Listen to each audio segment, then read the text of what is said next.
talvez não seja um pouco exagerado, mas talvez seja uma das melhores empresas para o cidadão colocar na sua carteira de renda mensal. Papel que agora eu acabei de completar, 5% da empresa, não é isso? Eu gostaria que fosse 50%, mas não dá.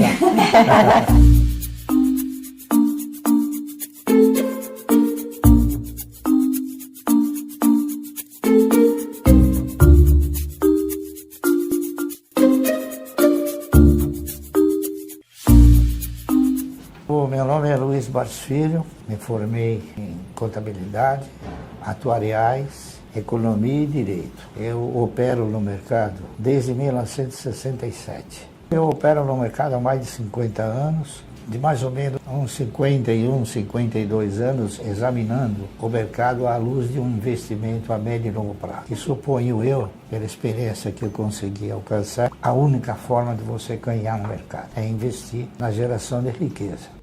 Sempre propus comentar do mercado, tentando transmitir aquilo que eu aprendi. Não é fácil você transmitir tudo aquilo que você aprendeu, mas eu procuro mostrar, então, uma trajetória, um caminho. E esse caminho é o caminho de você estabelecer um foco, que é o de formar uma carteira de renda mensal. E o mercado apelidou de carteira de previdência porque ela tem uma semelhança, né? Então, o que eu procuro transmitir é isso. Se você começar a especular, você vai perder. Se você se alavancar, você vai perder. Se você optar por derivativos, você vai perder. Porque, em muitas ocasiões, eles funcionam, se você não tiver a experiência suficiente, como uma cama de gato. Justamente para te trazer e ganhar sobre você. CEMIG?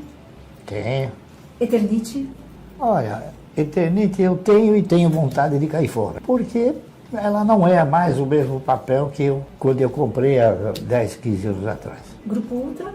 Grupo Ultra também não tenho mais, porque eu tenho ações da Vibra e tenho ações da Raizen e tenho ações da Cosan. Grupo Ultra, Cosan e Vibra, as três, deve ter mais ou menos uns 23 mil postos de gasolina, dos quais a menor é o Grupo Ultra. O Grupo Ultra eu tenho por um acidente. Eu tinha ações de uma empresa chamada Ipiranga Distribuidora, que o Grupo Ultra comprou e eu acabei ficando com as ações do Grupo Ultra quando ela ainda distribuía um bom dividendo. O Grupo Ultra sofreu uma crise de miopia impressionante, porque eles começaram a desviar os investimentos naquilo que eles mais sabem fazer. Então, o que eles fizeram? Investiram numa empresa chamada Oxiteno, dos quais eles não tinham expertise, não é isso? Investiram também na compra de uma rede de lojas de farmácia chamada Extra Farma. E na época nós chegamos a comentar, falar, poxa, vocês estão desviando o foco, né? Eu acho que isso não vai dar certo. E não deu certo. Então, por essa razão, eu caí fora do Grupo Ultra e fui acondicionando outras ações de outras empresas que pudessem estar no setor com mais objetividade e com mais segurança. E a IRB é uma empresa de resseguros, que eu estou com ela em carteira. Perdendo, mas estou com ela em carteira. Itaúsa? Itaúsa eu vendi porque ela deixou de ser um papel que distribui bons dividendos. Talvez eu seja um profissional muito preocupado com detalhes. Então, por exemplo, a Itaúsa foi uma empresa que surgiu no mercado, eu não me lembro de que ano, na década de 70, 80, e ela é a dona do Banco Itaú. Só que, através da Itaúsa, o Itaú começou a investir em outros segmentos. E paralelamente, ela foi aumentando a quantidade de ações. Então, hoje, ela tem uma quantidade de ações que dificilmente ela consegue remunerar bem. Ela tem, se não me falha a memória, 8 bilhões. Então, para ela poder dar um resultado bom, ela precisa ter um lucro de 30, 40 bilhões. E ela não vai ter, porque o lucro dela é um lucro mais originário do Banco Itaú. Porque, lamentavelmente, a Itaúsa também, no meu interpretar, ela deixou de exercitar investimentos em outros segmentos que talvez pudessem gerar o mesmo lucro que o Banco Itaú. Então, por exemplo, hoje a Itaú, há pouco tempo atrás, investiu em chinelinho, alpargata. Quer dizer, eu não sei até que ponto. Investiu em outro segmento também, que tem uma concorrência grande, que é a distribuição de botijão de gás, né? E outra coisa, ela tem um poderosíssimo capital, né? Quantidade de ações. E ela não consegue performar. Então, ela vem regredindo progressivamente. Outro papel que está assim também é o Bradesco. por força de ter aumentado sistematicamente a quantidade de ações, hoje ele tem 10 bilhões e 800 milhões de ações. Para remunerar isso, precisa resultados que talvez ele nunca consiga alcançar. Então são esses detalhes técnicos que a gente vai avaliando e vai mostrando uma performance futura. Klabin e Suzano, o senhor ainda tem? Tem, para mim talvez não seja um pouco exagerado, mas a Klabin talvez seja uma das melhores empresas para o cidadão colocar na sua carteira de renda mensal. A Klabin é uma empresa que distribui dividendo trimestralmente, a Suzano não. Então ela não reforça teu caixa. E outra coisa, eles têm estratégias distintas. A Klabin é uma empresa que ela remunera, então ela repassa parte da riqueza que ela gera. Ao passo que a Suzano, ela retém mais essa riqueza. E eles têm uma quantidade de ações diferente. Então hoje a Suzano custa R$45, né? E a Klabin custa R$4,50, R$4,30, por aí. Então com o dinheiro que você compra uma Suzano, você compra 10 Klabin. O mercado, ele produz ensinamentos que não está no livro, que não está em literatura nenhuma. Então a Klabin me ensinou que dividendo você ganha em função de quantidade possuída e não por valor aplicado. A maioria do brasileiro não sabe o que é isso. Taesa, você ainda tem? Taesa eu tenho. A Taesa, ela tem o mesmo controlador parceiro. Porque quem controla a Taesa é a ISA, que é uma empresa colombiana, que é dona da TRPL. Esses dois papéis que são papéis de transmissão. A ISA, ela investe na transmissão, que é um dos filés do setor de energia. O setor de energia tem geração, transmissão e distribuição.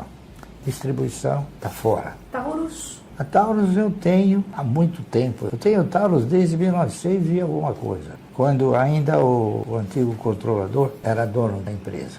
E ela chamava Forjas Taurus.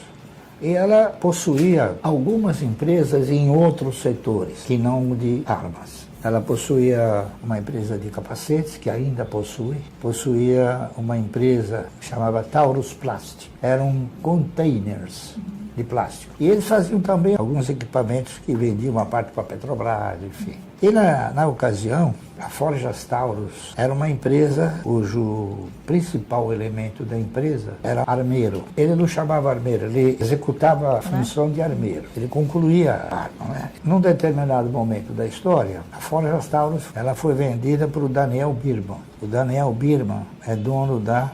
Como é que é o nome dele? CBC, cartuchos, né? Faz a bala. Então, talvez é interessante ele ter a bala e ter o revólver também, né? Então, eles compraram a empresa e produziram uma metamorfose grande. Deixaram de fazer tudo isso. Ficaram só com a fábrica de capacetes, porque eles tinham uma predominância muito grande e é difícil vender. Mas ela sempre gerou resultado pequeno, mas gerou. E continua gerando. E ele investiu num segmento de armas. E mudou o nome da empresa. Não é mais Forjas Taurus. É Taurus Armas. E o que eu posso te dizer é o seguinte, eu estive agora em abril visitando a fábrica, porque ainda é do meu DNA visitar as fábricas, né? E eu vi uma das fábricas de maior tecnologia, maior avanço tecnológico em termos de geração e de produção. Você sabe qual é a maior fonte de recursos da exportação brasileira? Eu diria minério e o agronegócio. Por inacreditável que possa parecer, a arma é o único produto industrializado que detém uma forte concorrência do exterior, é a arma. A maioria daquilo que a Taurus produz, ela exporta para 70, 80 países. Então, você veja, ela é líder ou co-líder de mercado nos Estados Unidos. Tem algum outro papel que eu não citei que o senhor passou a investir? A AS, né? A AS Brasil é um papel que agora eu acabei de completar, 5% da empresa, não é isso? Eu gostaria que fosse 50%, mas não dá. Pessoal, tô aqui no cantinho, vamos lá, gravei a tela do AGF+, tá? Esse é o meu aplicativo, como vocês podem ver. A renda recebida nos últimos 12 meses, a renda a receber agora provisionada no mês de março, crescimento dos meus dividendos com as principais pagadoras. E aqui a minha meta de ganhar 100 mil reais por mês em dividendos, tá bom? Tô chegando aí na metade da minha meta. Algumas outras ferramentas, como o aportador, que te mostra o que tem o sinal verde aí para você possivelmente aportar.